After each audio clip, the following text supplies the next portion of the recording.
नमस्कार मित्रों,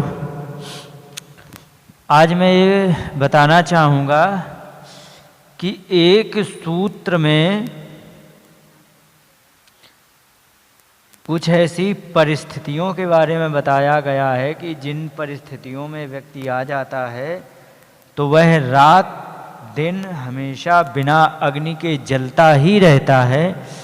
तो इसके लिए सूत्र दिया गया है। तो इसमें बताया गया है कि कुग्राम वासः कुलहीन सेवा कुभोजनम क्रोधमुखी च भार्या मूर्खश्च पुत्रः विधवा च कन्या बिनाग्निमेते प्रदहन्ति कायम। कुग्राम वासा कुलहीन सेवा। कुग्राम वासा का मतलब है कि ऐसे गांव में आपका निवास स्थान हो जहां पर तुम्हारी प्रकृति के बिल्कुल विरुद्ध व्यक्ति रह रहे हो। जैसे कि आप बहुत ही कर्मकांडी हैं, बहुत अच्छे हैं और आपका कर्मकांड बहुत अच्छा है, लेकिन ऐसी जगह पे आप रह रहे हो जहाँ पर लोगों का ना तो कोई कर्मकांड है, ना ही सफाई स्वच्छता है, और आप सफाई प्रिय व्यक्ति हो और लोग आपके दरवाजे पर कहो पता लगे कि रात में मांस खा के हड्डियाँ तुम्हारे दरवाजे डाल दे या ऐसी जगह डाल दे जहाँ तुम्हें नित्य जाना पड़े और उसके वो दिखाई पड़े तो आपका मन खराब हो। तो ऐसे गांव में वास करना ये बहुत ही दुखदाई बताया गया। इसके लिए वास्तु शास्त्र में क्या है कि जब जगह का चुनाव होता है कि घर कहाँ पे बनवाएं, तो जगह का चुनाव होने पर उस व्यक्ति के नाम पर और वो जगह के नाम पर ऐसे मिलान किया जाता है जैसे ब्याह में वर और कन्या का मिलान किया जाता है कि इनके साथ रहने से इनकी ज़िंदगी कटेगी कि हाय हाय होगी,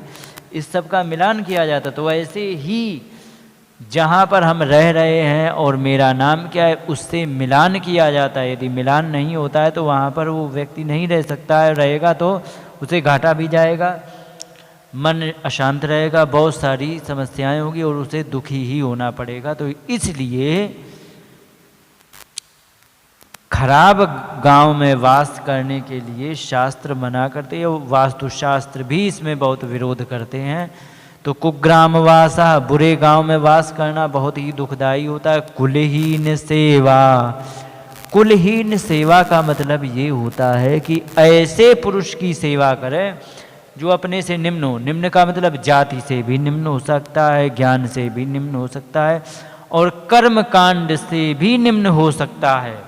जैसे कि आप उच्च वर्ण के हैं और आप किसी निम्न वर्ण के व्यक्ति की सेवा करो तो आपको अंदर अंदर आत्मा जलती ही रहती है कि जिसकी औकात हमारे सामने खड़े होने की नहीं, आज मैं उसकी सेवा कर रहा हूँ। तो ये होता है। दूसरी, ज्ञानहीन मतलब भले ही आपके बराबरी के हों वर्ण में, लेकिन उसके अंदर ज्ञान कम हो, तुम्हारे अंदर ज्ञान ज़्यादा, लेकिन संयोगवश प्रारब्धवश उसकी अच्छी नौकरी लग गई या फिर अच्छे पद पे आ गया, अब उसकी तुम्हें सेवा करनी पड़े तो फिर वो अंदर अंदर जी जलता ही रहता है। और बहुत सारी बातें होती हैं। और कुभोजनम, ऐसा भोजन जिसको देख करके जी जल जाए। कैसे? जैसे कि पवित्र भोजन ना हो, आपने जहाँ भोजन करने गए आप बहुत कर्मकांडी हो, अच्छे हो और स्वच्छता प्रिय व्यक्ति हो, लेकिन ऐसी जगह भोजन करने गए जहाँ पर स्वच्छता, रसोई घर में स्वच्छता नहीं, घर में स्वच्छता नहीं और जो बनाने वाला वो स्वच्छ नहीं दिखा, तो ऐसे भोजन को देख के जी जल जाएगा, आत्मा नहीं होगी, तो फिर उसमें वह दुख ही होता है। और क्रोध मुखी च भार्या, एक पत्नी ऐसी होती है, कहते ना कि हसमुख हो नारी, एक सुख का वर्णन आता है, उत्तम सुख निरोगी का या दूजे घर में होवे माया, तीजे सुख सुताज्ञाकारी, चौथे सुख हसमुख हो नारी। हसमुख नारी का मतलब क्या है? आप कहीं से काम करके गए हारे थके, पत्नी ने जाते ही आपको मुस्कुरा के स्वागत किया तो सारी थकान खत्म। आप कहीं से आए हैं, कोई झगड़ा हो गया, किसी ने कुछ कह दिया, लेकिन घर में गए तो पत्नी ने बड़े प्रेम से आपको मतलब मुस्कुरा के आपका स्वागत किया, तो सारे झगड़ा की गुस्सा वहीं ख़त्म और आप एकदम फ्रेश मूड में हो जाएंगे। और अगर जो आपको कोई समस्या है लेकिन पत्नी ने मुस्कुरा के कहा तो कुछ मन प्रसन्न होगा और उससे आपको मतलब डिप्रेशन से दूर करती है कौन? हंसमुख स्त्री। लेकिन जो स्त्री हंसमुख की जगह क्रोधमुखी हो, अच्छे भले तुम कहीं से भी जाओ और जा कर के घर में प्रवेश करो तो वहाँ पर जाते ही वो अपने स्वभाव के कारण वो तुम्हें दुखी कर देगी और डिप्रेशन में डाल देगी। तो ऐसी भी स्त्री बहुत ही दुख देने वाली। मूर्खस्य पुत्र, ऐसा पुत्र, पिता का प्रायः प्रयास होता है कि हमारा पुत्र बहुत अच्छा पढ़ लिख जाए और बहुत अच्छे उसके लिए इतना कर दें ताकि आगे जीवन सुखी रहे। लेकिन महामूर्ख हो पुत्र, कमाना ही ना जानता हो, पढ़ा लिखा ही ना हो, तो पिता सोचते हैं कि हमारे सामने तो मैं अपने कमा के से खिला रहा हूँ, लेकिन जिस समय मैं नहीं रहूँगा और इसका व्याय हो जाएगा तब इसकी कैसे जीविका चलेगी। तो इसके लिए भी इसमें बताते हैं।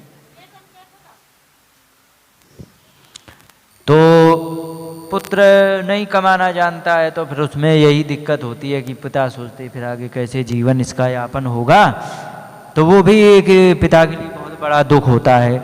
और विधवा च कन्या, घर में यदि लड़की हो और वो यदि विधवा होकर घर में रह रही हो तो वो बहुत दुखी करती है पिता को, कि सोचते हैं पिता कि देखो दुर्भाग्य हमारा कि मैं अपनी पुत्री का सिंदूर नहीं भर पाया, किसी के द्वारा भरा पाया, इसको मैं सुहागिन नहीं बना पा रहा हूँ, बहुत बड़ा दुख होता है। और बिनाग्नि में ते प्रदहंति कायम, ये सभी संयोग जो होते हैं बिना अग्नि एते, ये बिना अग्नि के ये सब शरीर को जलाने वाले होते हैं। तो इसलिए ये ऐसे संयोग होते हैं जिनसे व्यक्ति हमेशा नित्य निरंतर जलता ही रहता है। इन्हीं शब्दों के साथ बात को विराम देते हुए नमस्कार, जय हिंद।